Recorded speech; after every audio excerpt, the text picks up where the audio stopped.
जय गुरु जी, शुक्राना गुरु जी, अनंतम अनंतम शुक्राना गुरु जी। ओम नमः शिवाय, शिव जी सदा सहाय। ओम नमः शिवाय, गुरु जी सदा सहाय।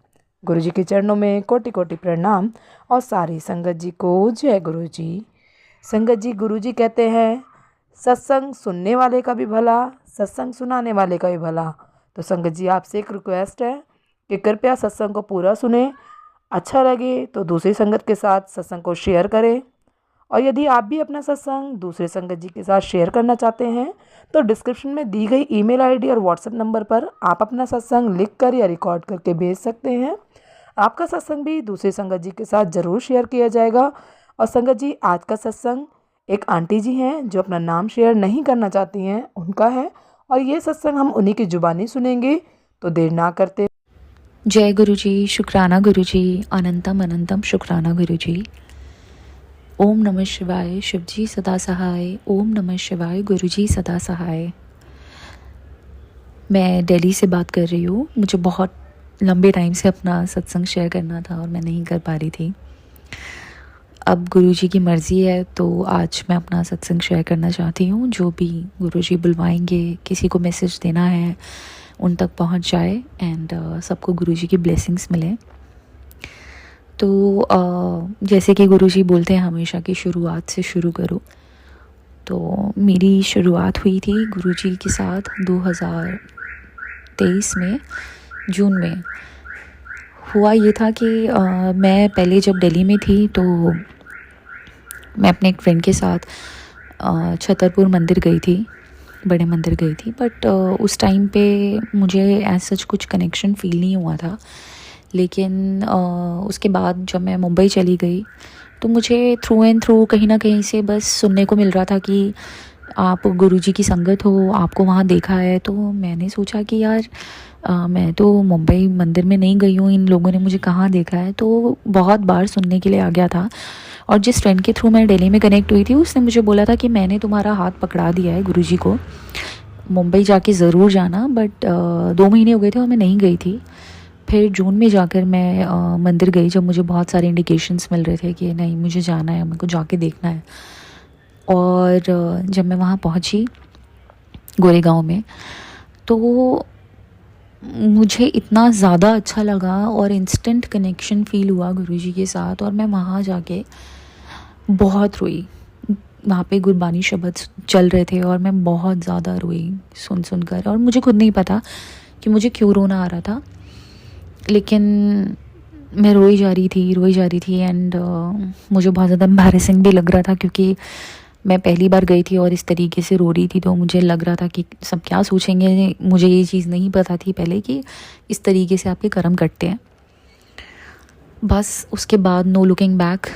एंड सत्संग ये था कि जब मैं 5 जून को गुरुजी के मंदिर गई थी मुंबई में, तो यहाँ पे दिल्ली में बड़े मंदिर मेरी मॉम सेम डे 5 जून को गई थी। और एज़ गुरुजी से कि जब मैं बुलाता हूँ अपनी संगत को तभी वो कनेक्ट होते हैं, तभी वो आते हैं, मेरे बुलाए बिना कभी कोई नहीं आ सकता।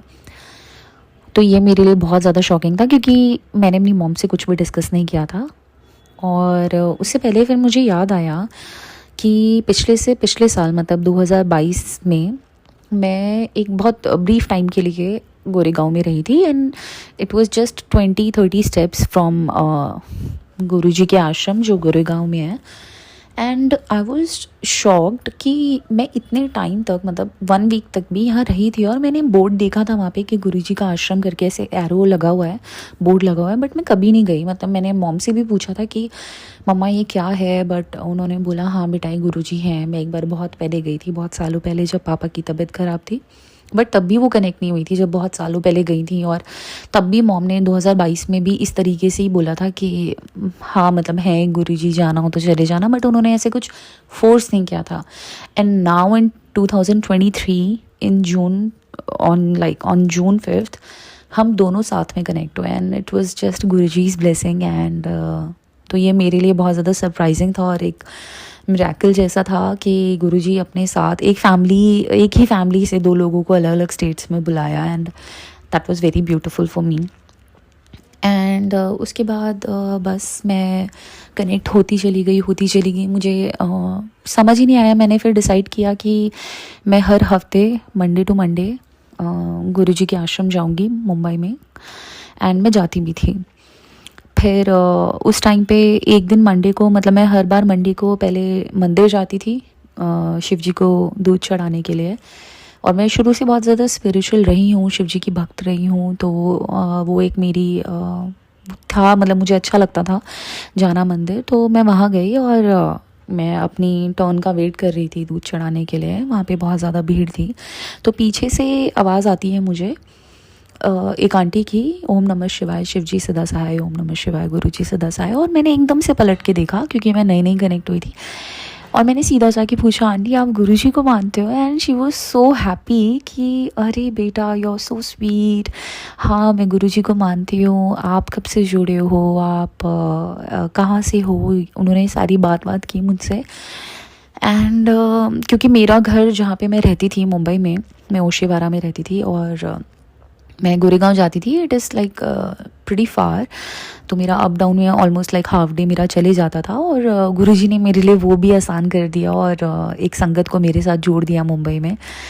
और उसके बाद उन्होंने मुझे बोला कि लोखंडवाला में ही एवरी ट्यूसडे सत्संग होता है, आप आओ वहाँ पे, आपके जैसे बहुत सारे बच्चे आते हैं, बहुत अच्छा लगेगा आपको, आप आओ।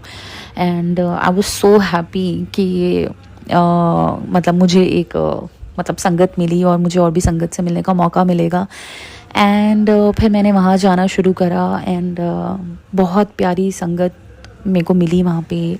मेहर आंटी मिली, नीता आंटी से मैं कनेक्ट हुई थी। एंड योजना आंटी के घर वो होता था सत्संग। एंड बहुत सारे लोग मुझे वहाँ पे मिले। एंड मुझे इतना ज़्यादा ब्लेस्ड फील होता था कि मैं अपने घर से दूर रह रही हूँ, लेकिन यहाँ पे मुझे इतनी अच्छी प्यारी संगत और फैमिली मिल गई। क्योंकि गुरुजी भी बोलते थे कि आपको अपने परिवार से ज़्यादा अच्छी फैमिली, गुरु फैमिली मिलेगी। और वो मुझे वहाँ फ़ील होता था। And I was so happy कि मैंने हर ट्यूसडे वहाँ पे जाना शुरू कर दिया। एंड बस मैं अपना काम करती थी और वहाँ जाती थी। एंड अब मेरे को पार्टीज़ करना, यहाँ जाना वहाँ जाना उससे ज़्यादा पसंद है कीर्तन करना, सत्संग करना, अच्छी कंपनी में बैठना या गुरुजी की वाणी सुनना, शब्द सुनना। और हाँ, मैं जब गुरुजी के आश्रम गई थी वहाँ से मुझे एक स्वरूप मिला था गुरुजी का, फर्स्ट या सेकंड टाइम। एंड मैंने बहुत प्यार से गुरुजी का वेलकम करा। और तब मैं खुद अपने लिए खाना बनाती थी। तो मैं जो भी बनाती थी थोड़ा बहुत वो मैं गुरुजी को भोग लगा देती थी। एंड मुझे बहुत अच्छा लगता था। मैं गुरुजी से बात करती थी, मुझे इतने सारे आंसर्स मिलते थे। कई बार मैं बहुत लोनली फील करती थी, तो मैं तब भी गुरुजी से बात करती थी और वो बोलते थे कि चुप हो जा, मैं तेरे साथ हूँ। तो मतलब ऐसे बहुत सारे एक्सपीरियंस होते गए। And I just kept on connecting. And मुझे पता था फिर कि बस कि गुरुजी के यहाँ पे सबसे अच्छी चीज़ मुझे ये लगी कि यहाँ पे कोई भी जो भी प्रोटोकॉल्स हैं बस यही है कि आपको अपना लंगर ख़त्म करना है, आपको चाय प्रसाद अपना ख़त्म करना है, वो दवाई है आपके लिए। तो ये सब चीज़ें मेरे को बहुत अच्छी लगी। वरना मैं पहले किसी भी गुरु में और ये सब चीज़ों में नहीं मानती थी। मैं सिर्फ एक एनर्जी में मानती थी कि यूनिवर्स में एक एनर्जी है और वही हमें चलाती है। एंड सब चीज़ें सुनी। और मैं एक्चुअली कोई गुरु ढूंढ रही थी अपने लिए कि काश मुझे मेरे कोई गुरु मिल जाए इस जन्म में, जो मुझे राह दिखाएं, जो मुझे गाइड करें कि कैसे सारी चीज़ें करनी है। क्योंकि एक गुरु का साथ, एक गुरु का हाथ अपने ऊपर बहुत ज़रूरी होता है सही रास्ते पे चलने के लिए। क्योंकि हम नादान हैं, हम गलत चीज़ें भी कर देते हैं। तो उसके लिए हमें गाइडेंस भी ज़रूरी है, जो कि हर कोई नहीं दे पाता। एंड मैंने भी उसके बाद मतलब मैं बहुत सारे सत्संग सुनती गई। और रिसेंटली मैंने एक सत्संग सुना था, उसमें आंटी ने बोला कि गुरुजी हमें कलयुग में सतयुग का एक्सपीरियंस दे रहे हैं, हम अच्छे इंसान बनते जा रहे हैं। मुझे पर्सनली सेवा करना बहुत पसंद है, तो मैं वहाँ सत्संग में जाती हूँ। तो मुझे जो भी सेवा मिलती है मैं बहुत खुशी से करती हूँ, जय गुरुजी बोलते हुए करती हूँ। एंड सिमरन करती हूँ। और यही गुरुजी बोलते थे हमेशा से, और यही मैंने ओल्ड संगत से सुना है कि आप सत्संग करो, सेवा करो, सिमरन करो। एंड अभी मेरे दिमाग में आया, कल ही मैंने एक सत्संग सुना था उसमें एक छोटी सी बच्ची थी और उसने इतनी बड़ी बात बोली थी कि हम बटरफ्लाई, कबूतर, मोर और इन सब चीज़ों के चक्करों में ना बहुत ज़्यादा वहमों में भी पड़ रहे हैं, जो कि हमें नहीं पढ़ना चाहिए। हमें सिर्फ गुरुजी से अंदर से कनेक्ट होना चाहिए, मतलब अपने दिल में अपनी आंखें बंद करके उनके साथ कनेक्ट होना चाहिए। जब सुबह उठ रहे हो उनको गुड मॉर्निंग बोलो, गुड मॉर्निंग गुरुजी, आ जाओ मेरे साथ खाना खाओ गुरुजी, आ जाओ हम बाहर चलते हैं गुरुजी। जो भी आप कर रहे हो, आप बस गुरुजी को अपने साथ रखो और वो आपको हर चीज़ में, आपके हर कदम में आपके साथ रहेंगे, आपको हर चीज़ में गाइड करेंगे, आपके फादर की तरह, आपके मदर की तरह। जो भी आपको उनसे रिलेशन बनाना है आप उनके साथ बनाइए और आपको बहुत बहुत बहुत अच्छा फील होगा। और बाकी सत्संग मैं अपने नेक्स्ट सत्संग में शेयर करूँगी। एंड मुझे बहुत अच्छा लग रहा है, आज मैंने फाइनली अपना सत्संग शेयर किया। सो आई होप अगर किसी को हेल्प चाहिए होगी या कुछ ना कुछ किसी को जवाब चाहिए होगा, आई मीन, तो उसको उसका जवाब मिल जाए। एंड आई रियली विश कि गुरुजी आप सबको ब्लेस करें। जय गुरुजी, शुक्राना गुरुजी, अनंतम अनंतम शुक्राना गुरुजी। साडे कर्मां नूं बख्शो गुरुजी, तुसी बख्शनहार हो गुरुजी, साडे कर्मां नूं बख्शो। जय गुरुजी। ओम नमः शिवाय, शिवजी सदा सहाय। ओम नमः शिवाय, गुरुजी सदा सहाय। जय गुरु जी। संगत जी, यदि सत्संग पसंद आया हो, सत्संग को लाइक करें, चैनल को सब्सक्राइब करें। सत्संग बोलने में कोई गलती हो गई हो तो कृपया क्षमा करें। और यदि आप भी अपना सत्संग दूसरे संगत जी के साथ शेयर करना चाहते हैं तो डिस्क्रिप्शन में दी गई ईमेल आईडी और व्हाट्सएप नंबर पर आप अपना सत्संग लिखकर या रिकॉर्ड करके भेज सकते हैं। आपका सत्संग भी दूसरे संगत जी के साथ ज़रूर शेयर किया जाएगा। और सत्संग को पूरा सुने, दूसरे लोगों के साथ शेयर करें, दूसरी संगत जी का भी भला हो सके और आपको भी गुरु जी की ब्लेसिंग मिल सके। जय गुरु जी, शुक्राना गुरु जी। सारी संगत जी को जय गुरु जी।